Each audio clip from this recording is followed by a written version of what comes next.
Good morning, good afternoon, and good evening. Welcome to another episode of the Yankee Cowboy Podcast, and I'm the only one that's doing this episode today.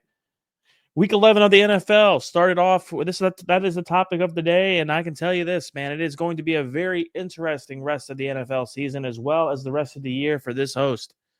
Yes, you said it. You can think it. It's the holiday season, and I'm not trying to be the Grinch that stole Christmas, but my work schedule is going to be atrocious. So I'm going to do my very best to probably put out the episodes on a weekly basis on the NFL still. But other additional ad hoc episodes may be limited, including the Trump episode, which I have yet to release because I'm still processing some things.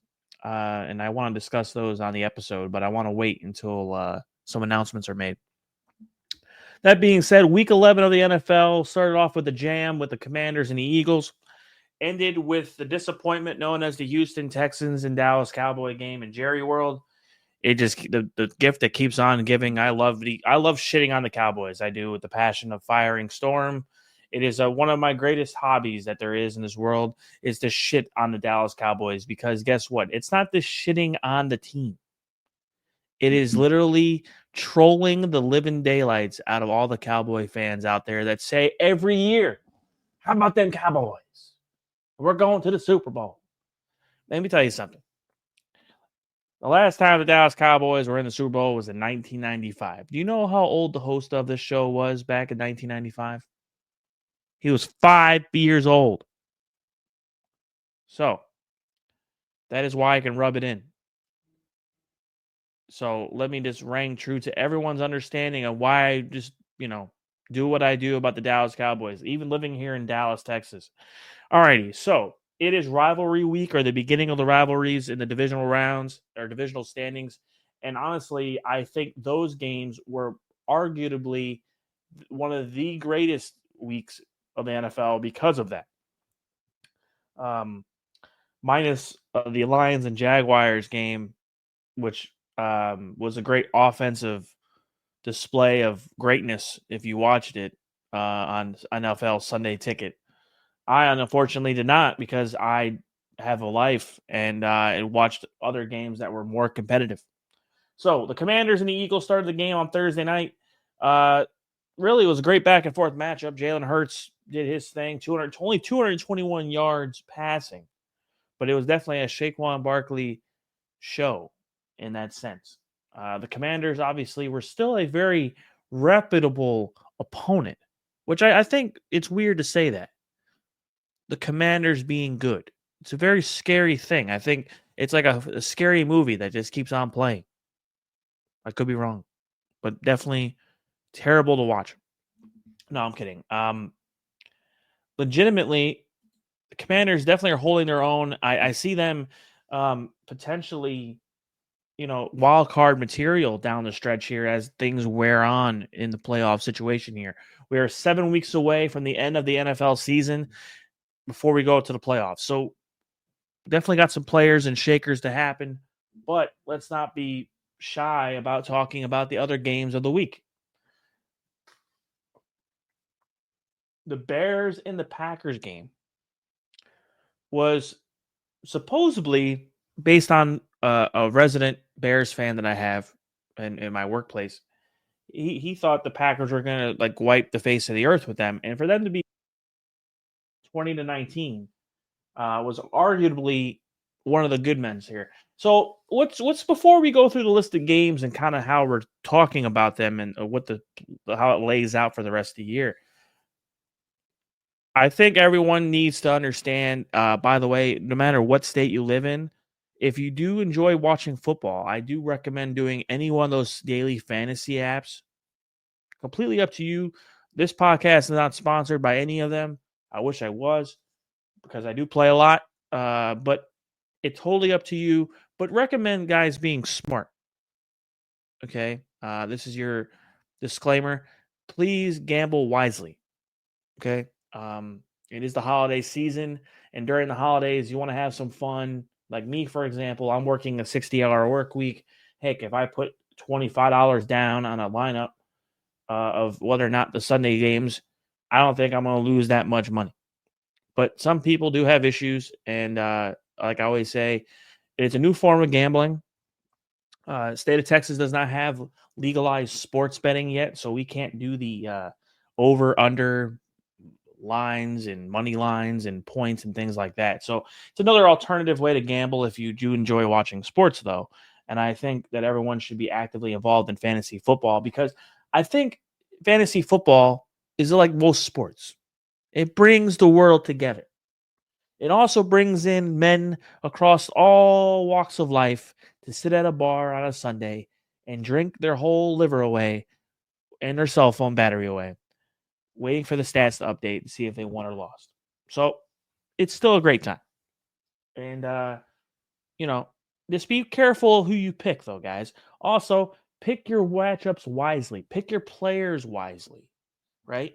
Like, for example, I'll just give you a testimonial based on what I did last week. Okay. The Saints and the Browns. I had Alvin Kamara over 70 yards rushing. I should have put Taysom Hill on there because that would have been easy, right? But he still had it.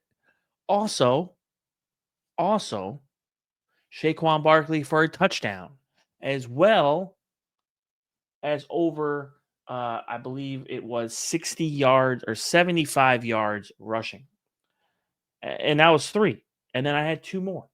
I had Luka Doncic. That was from a Thursday night pick. And also, I had Ramondre Stevenson for 55 yards or higher when they played against the Rams. That being said, guys, fantasy football is a fun thing. Make it fun for yourself. Have a good time. All right, back to the action, shall we? Lions and Jaguars was, like I said, arguably probably one of the most barn-burning offensive side of the ball you'll ever watch. 52-6. 8 straight drives of scoring points by the Lions. It was definitely a great game to watch. The Vikings and the Titans, definitely Sam Darnold, showed what he was worth here. But also the Titans have a receiver by the name of Westbrook that might be interesting for you to watch. He had 2 receptions for 117 yards. That's right, 2 plays, 117 yards on receptions. Really, that's definitely a tail of the tape. Now, the next, most of the rival games were at the noon slot, or the 1 o'clock slot for you East Coasters out there, your 10 a.m. slot for your West Coasters out there. So, you had to pick your matchups and what you want to watch on TV. It was intriguing to kind of do that. Now, the Raiders and the Dolphins, I'm sorry, I'm not really so much a Dolphins fan. I'm a Patriots fan, and we hate in our own division equally. That being said, the results of this week's matchup with the Bills and the Chiefs, I was excited about because I hate the Chiefs more than I hate the Bills. So pick your poison, right? So Dolphins win 34-19. Tagovailoa is definitely doing his thing, and the Raiders it's going to take some time to regroup that team, and I see that it's going to take probably about another 3 years to probably get themselves through between the GM and coach that kind of knows what they want to do. Maybe a coaching change, who knows, on the Raiders. Antonio Pierce might not be the solution there, but there is a lot of coaches out there that are going to become available, so it's kind of iffy here. The Patriots and the Rams, the scoreboard appears closer than the game's actual play out here, and I think Patriots are getting there. Listen, I can only talk about my team in a way that's logical and meaningful here. The defense is trying its best, but the offense has got to keep them off the field because you could tell in the second half that the defense was definitely tired, and that opened up to a lot of bigger plays on coverage,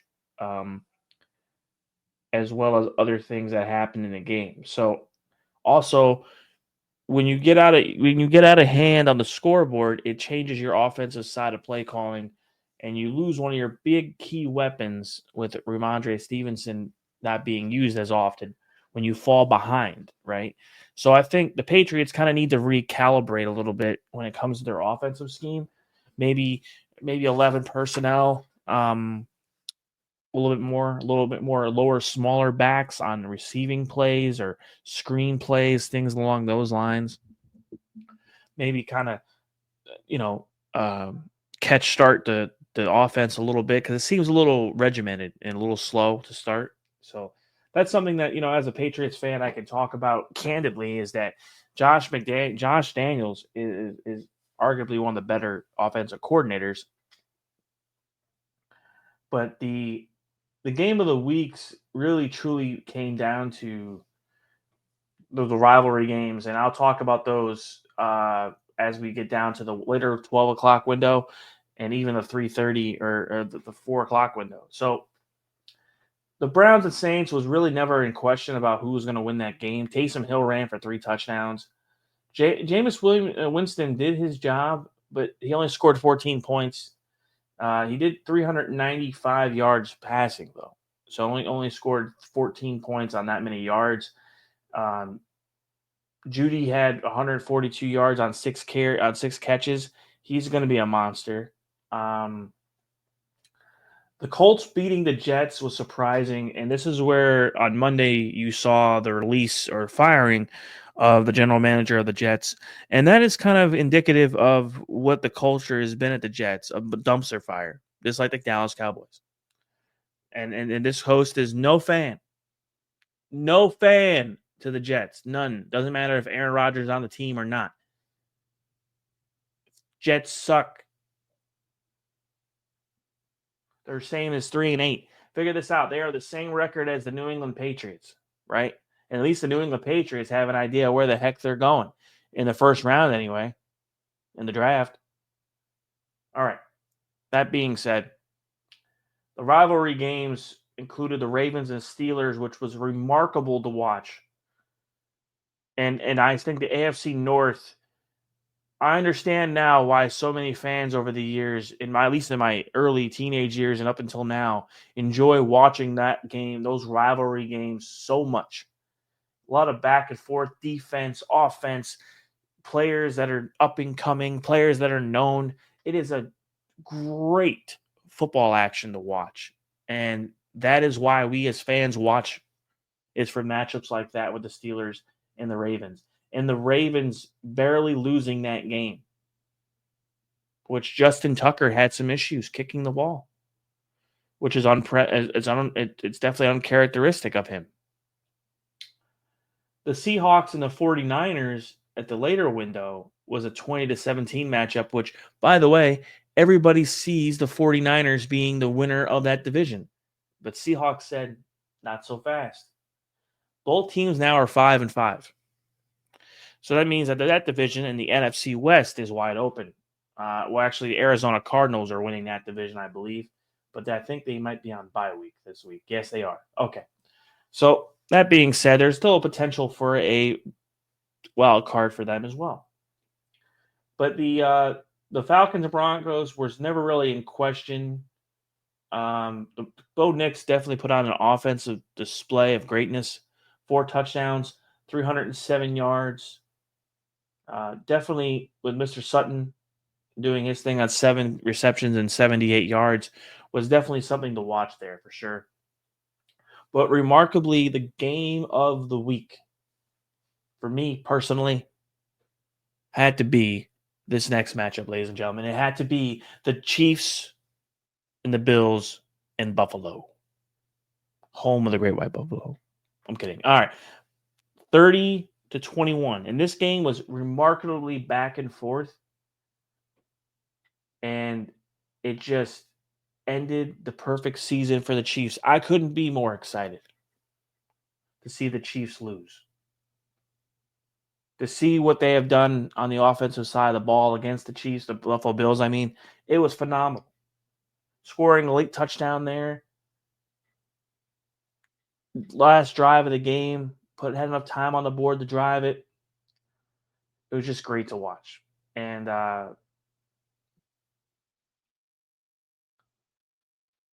one thing for certain that I just got told about too is the Broncos and Chargers game in Week 16 has now been flexed to a Thursday night game.